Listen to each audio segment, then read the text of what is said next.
We're gonna go somewhere daw, sabi ni Israel. Feeling ko massage na naman sa kalikasan.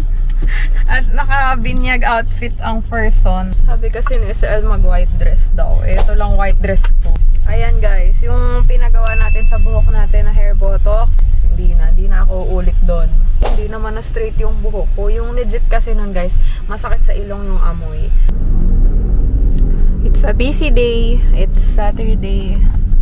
Nandito na kami guys. Alam ko pala yung pupuntahan namin. Diyos ko, nag-white dress pa ako. Talaga to si Israel. Yan na. Mag-hi ka muna. Let's go na ba? Let's go na. Nandito kami guys. Yan. Sa Malolos nga kami. Tara na. Ano ba? Ito kasi... Oh, kailangan natin ng cash. Okay guys. Naka-ano tayo ngayon. Ninang outfit. So, hindi ko alam kung anong gagawin namin dito actually. Ay! Pinag-white dress pa ako!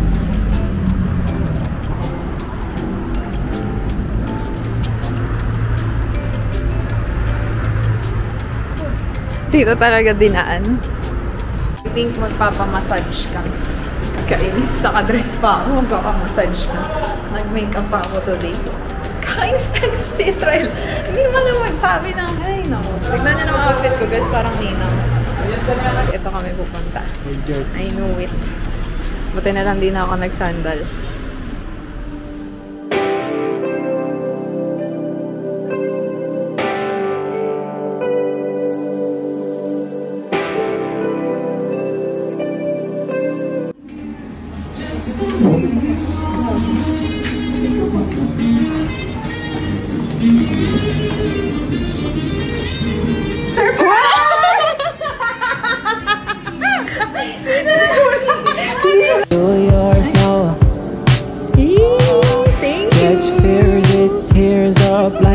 Just a slice of cake. Someday you need to give your opponent a handshake. So attached to who you are not. You were caught in a moment. All of a sudden, be my guest. I wish you the best. It's first of the habit. Take it or live it. Once in a lifetime, fuck off the bar and follow your own way. They ain't always right. Just try to keep your tiger in cage. Once in a lifetime. Once in a lifetime. Once in a lifetime. Fuck off the bar and follow your own.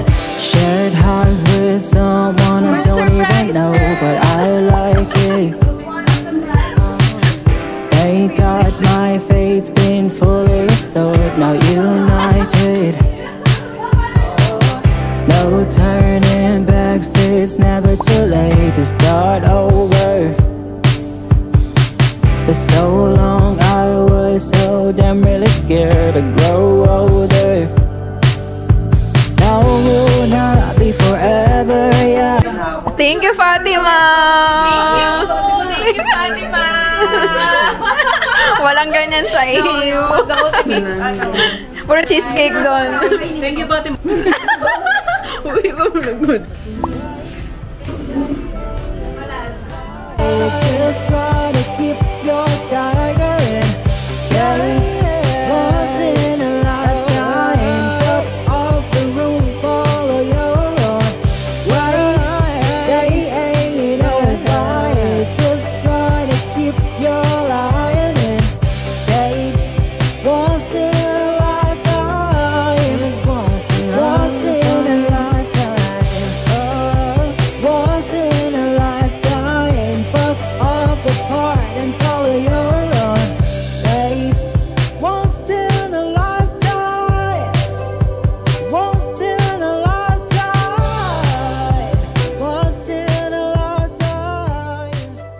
2 hours later. Kasama ka na eh. Mama ko 19 na, makasawat eh. Sa akin naman buntis na. Sa West Gile. Kasi di ba nag-ano? Kaya may mga nanay ko. Kaya pala ang worst nightmare niya ginawa niya. Tapos tago-tago pa daw ako sa unan. Diyos ko, kaya ako ng pango. Ganyan yung sabi ko, yung pinsan ko, yung panganay na yung mama yun. O kaya lagi ang lalaki sa late na nga tayo. Tinanungan yung parents natin. Iba kasi uno parang ang daling mag-establish na po.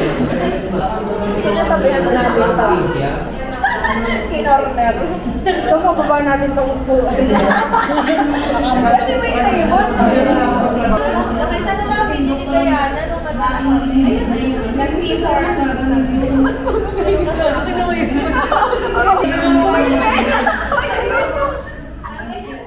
The next day. Kakagising ko lang guys, kung nagtataka kayo, iba yung setting. Nandito ako na Israel, dinaanan niya ako kanina, may nilakad kami. Tapos, bumili siya ng melatonin. Yung sleeping pattern namin. Ito nga, anong oras na guys? Magto 2 AM na. Kakagising ko lang, natulog ako siguro mga 11 yata. Kasi nag-out ako sa work mga 10 something. Yun, 11 natulog ako. Tapos sabi ko sa kanya, pakigising ako ng 12 kasi may kailangan pa akong tapusin sa work. Si Israel, wala siya dito guys. Nasa gym siya. Hilig niya mag-gym pagka-out ng work. Yung work niya kasi until 12 AM. So, yun na. Ipapakita ko na sa inyo guys yung nabili natin sa Watsons tsaka sa department store. So, first is Tiger Balm. Bumili ako ng isa lang. Ang mahal kasi nito guys. Pero I think merong alternative to sa Japan na mas mura. Alam kong matatry ko siya this Japan trip kasi 12 days kami dun. Next is ito. Ito yung lagi kong ginagamit guys. Kung mapapanood niyo yung mga previous vlogs ko kung ano yung mga binibili ko pag nagta-travel ako, yung sa Japan, tapos sa Singapore, tapos sa Singapore ulit. Ito yung ginagamit ko talaga. Ito yung dinadala ko. Kasi guys, meron na siyang kasamang panghilod. Ito siya oh. Yan siya guys. Maganda to as in. Ang bango-bango pa, tas ang smooth sa balat. Dati actually, alam ko mas malaki to. Pero paliit ng paliit. Bakit nga ba ganun? Favorite ko talaga to guys. As in, i-try nyo to. Tapos pwede mo siya ibalik dito sa packaging niya kapag messy na. Diba? Pag uwi na. Next is Celotex na moisturizer gel. Ginagamit ko to nung college ako guys. Natigil lang siya kasi may mga tinry akong moisturizer, ganyan. Ngayon, bumalik ako dito kasi yung ginagamit kong Laneige, sold out yung binibilan ko sa Shopee. Next is, lagi ko talaga tong ginagamit guys. Nivea Micellar Water. Ito yung ginagamit kong pang tanggal ng makeup. Next ay, itong wipes lang. Ilang pieces ba to? 20 pieces na wipes. Dadalhin ko to daily kapag sa Japan. Next is, ito try ko to guys. Alam niyo, ayoko sana bumili ng lotion kasi may mga lotion pa naman ako. Ewan ko ba bakit tayo mga babae nagko-collect tayo ng lotion. Next is, itong, sakit. May stapler pa pala. Ito try ko lang to guys. Glamworks Stronghold Hairspray. Tignan natin kung ano. Kasi diba magpiprenup nga kami. Ang mahal kasi mag-destination photoshoot guys. So, yung outfit namin, yan. Tapos yung makeup, DIY yan siya. Ito, last item na to guys. For some reason, nahiyang ako dito. Parang nakaka-help siya mag-dry yung mga pimples ko. Lalo pag active pimples. So, ginagamit ko to ulit. Tapos, ito pala guys, yung sinasabi ko kung saan ko nire-repack yung mga lotion ko pag nagta-travel ako. Squeezy tube siya, ganyan. Tapos, 5 pesos lang to sa Shopee. Next naman is yung ito sa SM Department Store. Itatry ko lang to. Ito yung Detail Cosmetics na fresh filter foundation nila. Yung binili ko is yung lightest shade, which is yung soy. Kasi ano guys, nag-oxidize yung balat ko. Kaya kahit ang bilin ko is yung match sa balat ko, at the end of the day, ang pangit tignan, nangingitim. Tapos parang ang gaan pa niya. Oo nga no, ang gaan niya. Wait nga, buksan ko. Mamaya wala tong laman. Kasi ang gaan niya. Bakit ganun? May laman ba siya? Okay. May laman talaga siya, guys. Next, guys, is... Eto, matagal na to, guys. Na-establish na ng Careline na maganda yung blush nila na to. Pero, ang alam kong sobrang sikat yung Fresh Tomato. Hindi kasi yata yung bagay sa akin. So, ang binili ko is etong Rosy Cheek. Tapos ito, feeling ko nabudol lang ako ni ate. Ano to siya?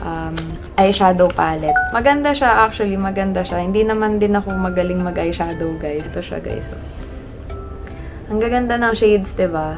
So, sana magamit natin.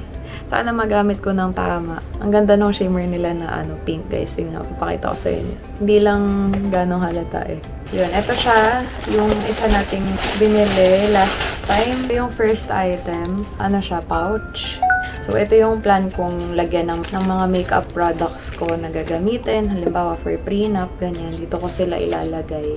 Yung mga ganito, i-unbox ko na din para diretso na. Kasi ano na ngayon guys, October 4. Imagine nyo, October 4 na nga ngayon. Tapos mamayang 1 AM na kami pupunta ng airport. 1 AM ng October 5 kami pupunta ng airport. Pero, mamayang hapon na kami pupunta ng San Fernando, Pampanga. Yung kuya ni SL may bahay dun. Yun, pupunta na kami. Paulit-ulit ako guys. Sorry, kulang talaga ako sa tulog. Kakagising ko nga lang. October 4 ngayon, 2 AM, mamayang 5 PM, pupunta na kami ng San Fernando. Medyo pagpasensyahan nyo na kung hindi tayo real-time nakapag-upload. Kasi nga guys, may trabaho ako. Hindi naman tayo, anak ng senador. Pero ito siya, yan. Lagay na natin yung mga makeup natin dyan. Ang next natin binili guys, itong Burlington socks. Si SL nagpabili nito guys. Ito yung favorite niya. May mga ganito na rin siyang may ikli lang. Pero ito mapapansin nyo, medyo mahaba yung dito niya sa ankle. So ito yung ginagamit niya pang travel kasi medyo makapal. So comfy talaga. Next niya ang pinabili sa akin is itong foot socks naman. 3 pairs din. Yan. Ito $3.99. So sinili natin si SL kasi pinabili niya sa akin. Tapos ayun lang guys. Yun lang naman yung binili natin last. Tapos papakita ko sa inyo yung nabili ko sa Mr. DIY na storage box. Basta storage box lang yung label niya. So, up to you na kung for anong purpose mo siya gagamitin. Ito, nandito yung mga barley ko, guys. May inom ako ng barley capsules. Yan, padala ni Kuya. Feeling ko naman may effect siya. Pero baka placebo lang din. Pero yan, nagdala ako. Medyo madami guys kasi nga to 3 times a day. So, 24 pieces lang dinala ko kasi 12 days. So, 2 times a day lang ako magtitake. Baka questionin na ako ng immigration kapag nakita nila ang dami kong dala. Then, ito yung zinc na iniinom ko. Then, ito guys, yung nanditong bilog na white. Transino Clear. Japanese din yun na medicine. Napanood ko lang siya sa vlog ni John Ray. Sinuggest niya na parang napansin daw niya naglighten yung mga dark spots niya, yung mga acne marks niya naglighten. And ang next vlog na natin siguro yung pack with me. Gusto kong gumawa nun guys, yung parang pack with parang paano ba mag-pack ng luggage, pack my luggage with me, ganun kasi. Di ko alam kung kaya pa, pero let's see. I think pwede namin yun gawin ni Israel. Alam nyo ba, sa Israel, wala pa siyang naayos na gamit. Tapos nasa gym ngayon. Pero anyway, hinahayaan ko lang si Israel kapag mga ganong bagay, guys. Kasi we don't own a person. Kanya-kanyang trip lang naman yan sa buhay. And kung yun yung trip niya, go. Ayun, mag-aayos lang ako, guys, ng gamit. Tapos mag-work ako saglit. Mga until 3 AM lang siguro ako mag-work. So, ayun. Yan lang, guys. Sorry, sobrang sabaw na. Thank you for watching kasi I think i-end ko na yung vlog dito. Thank you guys for watching and hope you enjoyed this video. If you did enjoy, please paki-like naman or paki-subscribe sa channel ko guys. Thank you pala sa mga nag-subscribe. And alam ko kasi guys, maraming nag-subscribe nung panahon na nag-upload ako for Japan. Nung unang Japan trip natin. So thank you sa inyong lahat kahit alam ko na nag-subscribe lang talaga kayo siguro nung time na yon, nung era na yon. Thank you pa rin sa mga nag-subscribe sa channel ko. Finally, 1K na tayo. And ang tagal ko talaga itong hinintay guys. Refresh ako ng refresh palagi, gano'n. Siguro gano'n kapag newbie ka, refresh ako ng refresh lagi. Tapos hanggang sa nayaan ko na lang, upload na lang ako ng upload, gano'n. So, yun, it's an achievement for me kasi never ako naging consistent sa mga ganap ko sa buhay. Talagang itong YouTube, chinaga ko talaga siya, guys. Gusto ko talaga itong ginagawa kasi nga, nare-record ko yung mga ganap sa buhay ko, gano'n. May mapapanood ako sa mga anak ko. May mapapanood ako pag tumanda ako, gano'n. So, yun. Thank you guys for watching, subscribing, or supporting my channel. Bye!